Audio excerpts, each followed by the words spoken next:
Hi, welcome. This chapter is the first proper look at the timeline. It has been well more than 3 years since the first brief discussion, and this new series tries to fill the gaps left back then, discussing the timeline in the broader context of the geometry. We start this chapter with a quick overview of the content discussed so far, followed by the procedure itself. The thing is, if you have a good understanding of how the big picture works, you should have fewer issues following the discussion. After the recap, our journey through the timeline topic begins on the ground. We use ATIS to get information, the request taxi to the active runway and depart. Post takeoff, we cross TMA and move to the AWACS domain. Here we proceed as planned or instructed. Once we find a contact matching particular criteria, or the controller tasks us to intercept, we begin our timeline and proceed as discussed in chapter 4.1, until we launch our missile and leave. The scenario discussed in this chapter is a simple 2v2 against a pair of non-aware contacts. Since there is a lot of details to talk about, better start by making simple steps, right? The next chapters will focus more on the tactics and the objectives of increasing complexity rather than the details. As mentioned, let's review what we have discussed so far, so you have a reference in case you need to refresh some concepts. Chapter 1 introduced this series and added a persistent disclaimer, which can be summarized by saying that different sources provide different information depending on the agency and the era, for example. Moreover, if sources are public, they are either outdated or extremely basic, and definitely nowhere near enough to provide an experience similar to real life. On the other hand, we play a video game, and most concepts are sufficient for us, as we can then fill gaps and adapt material to our needs. Chapter 2 was divided into 2 parts, theory and practice. Elementary concepts such as angles and their relations, geometry manipulation and so on were discussed and then demonstrated by using different means, including armatry and boats. Chapter 3 introduced one of the most important and honestly most disappointing in DCS entities, the controllers. The basic brevities and keywords were discussed, along methods of communication and formalism, on top of real examples using the recordings of the 2 Gulf of Sidra incidents, plus a modern exercise. Listening to actual engagements conveys the idea of coordination and cooperation, but also chaos and confusion, better than words. Chapter 4 comprised 2 parts.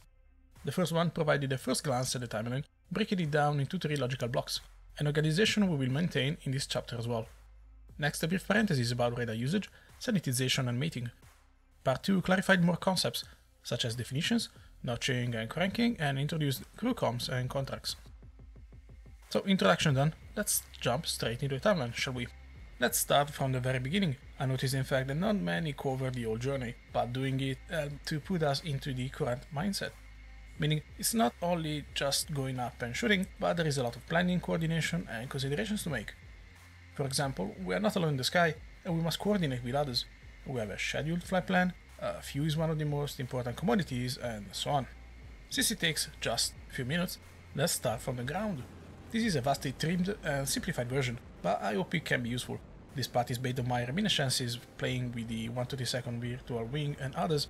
Your group may do things very differently. During startup, you may get the basic information from ATIS, acronym for Airdrome Terminal Information Service. Long story short, it's an automated dynamic message and it's a great addition to any mission. ATIS provides a series of configurable information that includes, for example, the active runway, QNH, weather, and so on. What are you watching is an extract from a short test video I made for a gate about SRS and IFF. This is common information November. Runway in use is 16. Wind 121 at 3 knots. Temperature 2.9 Celsius. Altimeter 2969. Remarks. 1005 hectopascal. QFE 2402. 0813. End information November. Let's now move to another part of the world. We are now in Georgia, Kutaisi Airport.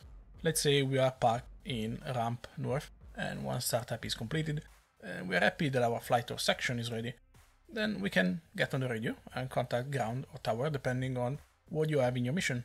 For this exercise, let's pretend that ground and tower are a single entity. Tower 91, 214 April North with information Alpha 29992, request taxi to runway. 91, Tower, taxi to active runway 07 via November Alpha, Old Short 07. Taxi to 07 via November Alpha, Old Short 0791. There can be other remarks after the old short instruction. Old short may be not there at all, especially in casual service.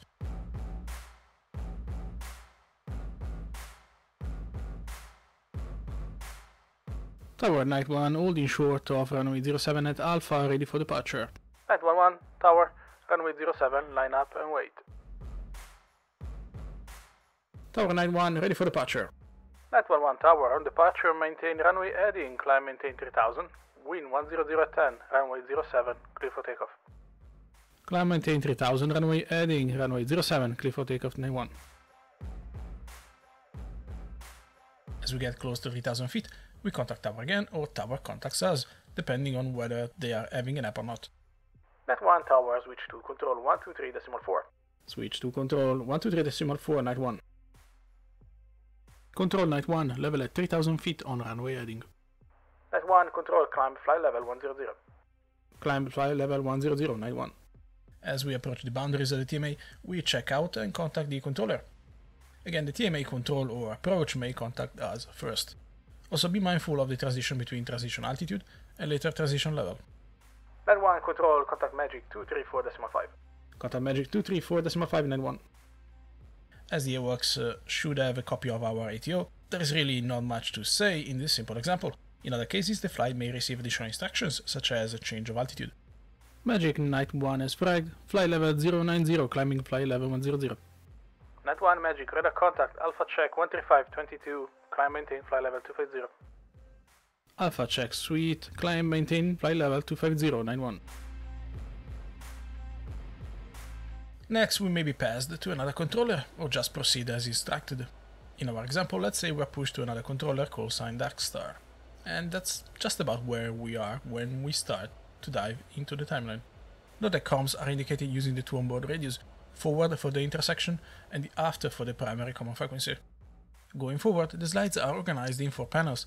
Top left, a sketch of the timeline, top right, comms and notes, bottom left, the definition or brevities or keywords used, and then bottom right, the comms priority. So, to recap, our section arrives at the pre-briefed position and has already checked in with the AWACS, completes defense scene and starts building a save. Darkstar Night 1-1 picture. Night 1-1, Darkstar, North Group, Bullseye 03040, 25,000, track south, hostile, 2 contacts.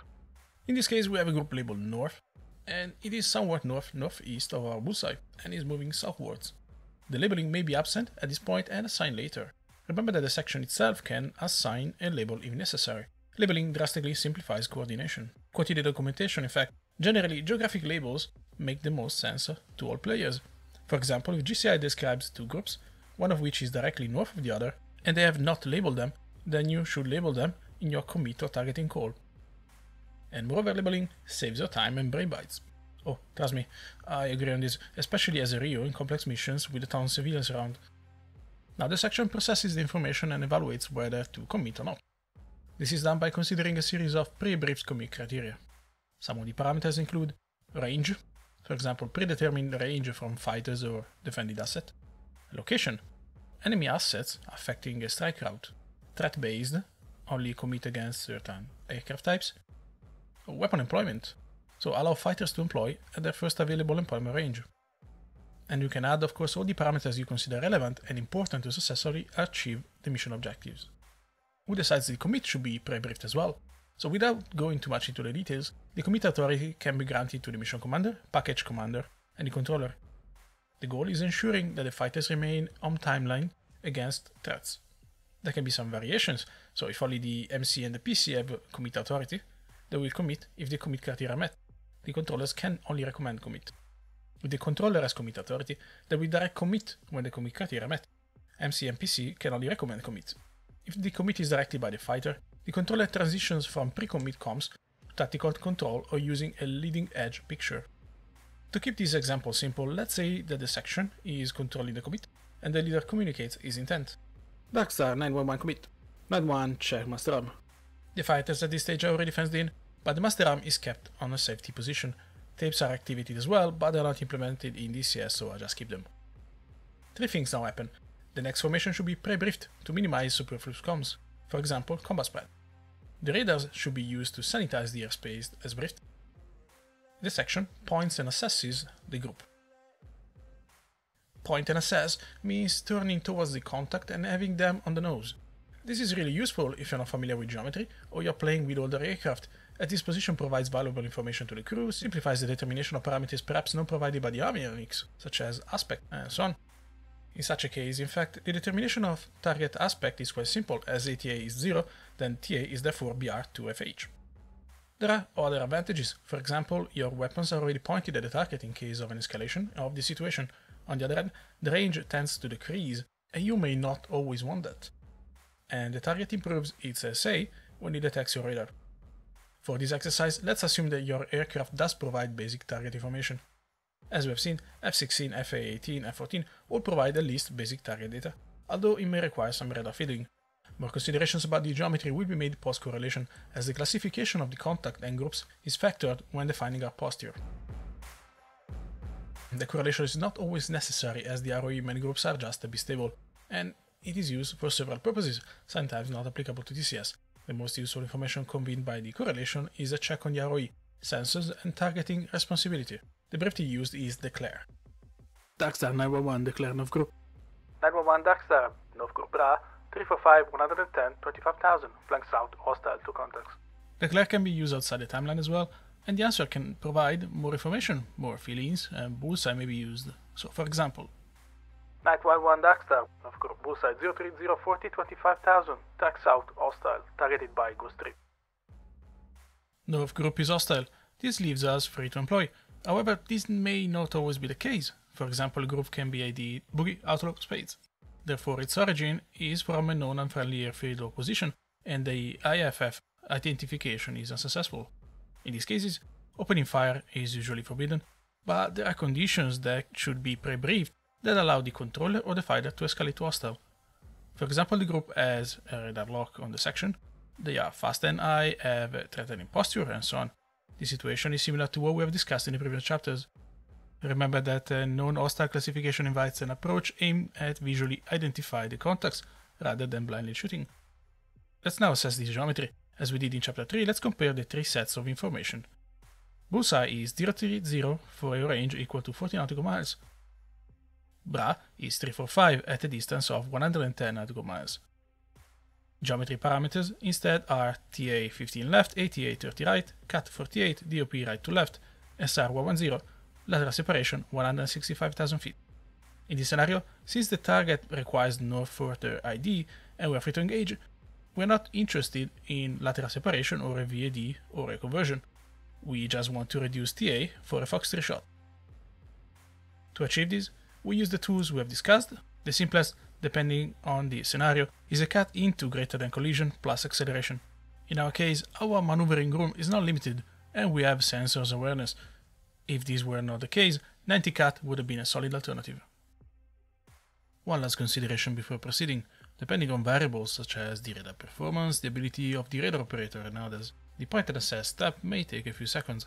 As the range decreases, variations in angles are more pronounced over time. Therefore, in some cases, point and assess may lead to a build-up of target aspect, something we do not necessarily want. Personally, as long as I have radar awareness, I try to assess without turning. I command to go pure only when I have 0 or limited sensors awareness. In this phase, if we haven't done it yet, we should start to define what kind of plan we want to follow. Do we want to launch and return to our initial position, or we intend to merge? This important topic is more complex than it seems, and has a variety of connections and variables. For this reason, it will be discussed in depth in later chapters. In this discussion, we use the simpler solution, which is leaving and going out at a quite considerable range at the missile timeout or pitbull. This plan is called skate. The controller can recommend the plan, or the lead can announce it at commit, for example using line 1 commit skate.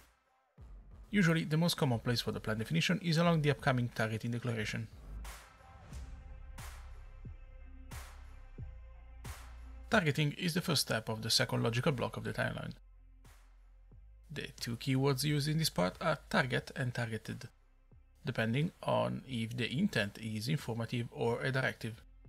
Targeting means taking responsibility for a specific group or groups following a series of priorities, for example the closest, hottest, highest, or the non-threat. The importance of targeting is often underestimated, as DCS servers tend to become a free-for-all arena outside simulative groups, with players wasting missiles shooting at the same target.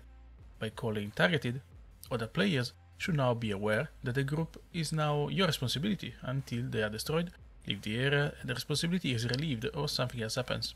This is the first scenario we are discussing in the timeline, and for simplicity's sake, we only have one group. 9-1 targeted North group. In the following chapters we will see how the section of flight can target multiple groups. As mentioned before, we can append the plan to the targeting call, for example 9-1 targeted North group skate.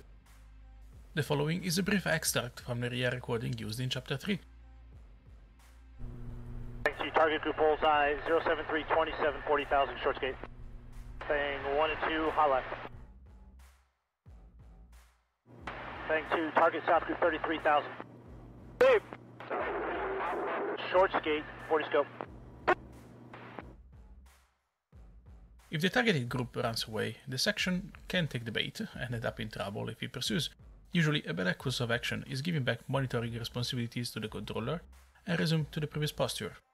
This is done by means of the abbreviatives drop and reset, something like Darkstar 911 drop in Darkstar monitor North group.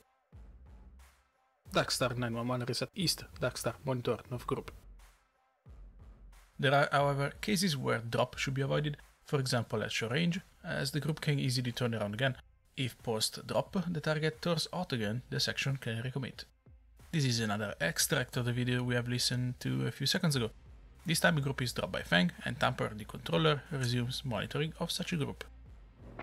Fang 1 targeted there, dropping Thumper monitor North group 3000. Thumper. As mentioned several times, depending on the era, agency, source of documentation and so on, the mention and over can work differently. Night 1 dropping North group, resetting North, Darkstar and off North group. Darkstar accept. Since the drop group may turn out immediately again, the stiff arm procedure can be used to maintain awareness of the previously targeted group. So, place the contact at 50 ATA cold, monitor for 10 seconds at close range, otherwise 5 seconds, execute a turn as hard as possible in the shortest direction to put the target on the fighter 6 o'clock, thus adding 130 degrees to the initial turn, then unload and extend to achieve speed advantage. Airspace sanitization should be performed to ensure safety and awareness. No untargeted groups should be, in fact, operating in the area. The techniques to perform this action have been discussed in the previous chapters already, but a point worth remembering is that not always there is enough time to perform a thorough sanitization of the area. Therefore, how to handle the situation should be pre-briefed and set in a contract. As you may recall, sanitization involves splitting the airspace into areas of responsibility. The documentation suggests that the positioning of the target dictates who leads the intercept. Ergo low targets are the wingsman's responsibility, and vice versa. Whether this occurs in your intercepts or not, for example, if you are flying with an abilitio wingman you may not want it, it is up to you and it should be pre-briefed. Radars can be baited using different pre-brief parameters. The key point is that this technique allows them to cover a volume of airspace no single radar can. Tactical range call is a quick comm to make sure that everyone is on the same page and the range is pre-briefed. The fighter with the targeted group in their AOR should call using the specific format, call sign, group label and range. For example, 911 North Group 45 nautical miles. Examples of ranges include the US Navy T-45 training documentation setting the tactical range call at 30 nautical miles, whereas more updated brevity docs set a default value to 45. The Navy's 30 nautical miles tactical range call also serves the purpose of reminding all fighters and the controller that they are 30 seconds away from Meld on the targeted group. Sort, Meld and lock are crucial phases, and sometimes fused in a single step, Meld. If this is the first time you are practicing the timeline, it may be worth keeping these points separated. Later on, as we get more confident and experienced, the Meld and Sort can be condensed into a single effective transmission.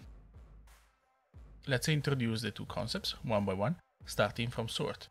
Sort assigns physical targets to each member of the section. A default Sort contract should be pre-briefed. If not, the following table should work as a baseline template. A potential issue is the inability to discern which target has been assigned. This is quite common for old aircraft such as the F-14, but can affect newer radars as well, especially if the radars are well simulated in DCS. This situation should be pre-briefed and defined in a contract, and there are several ways to deal with it. basic Navy training suggests that who sees 2 shoots 2, he who sees 1 shoots none. I found that it depends a lot on the mission and how important taking down the hostile aircraft is. Sometimes a single missile from one fighter can achieve the objective of protecting friendly assets.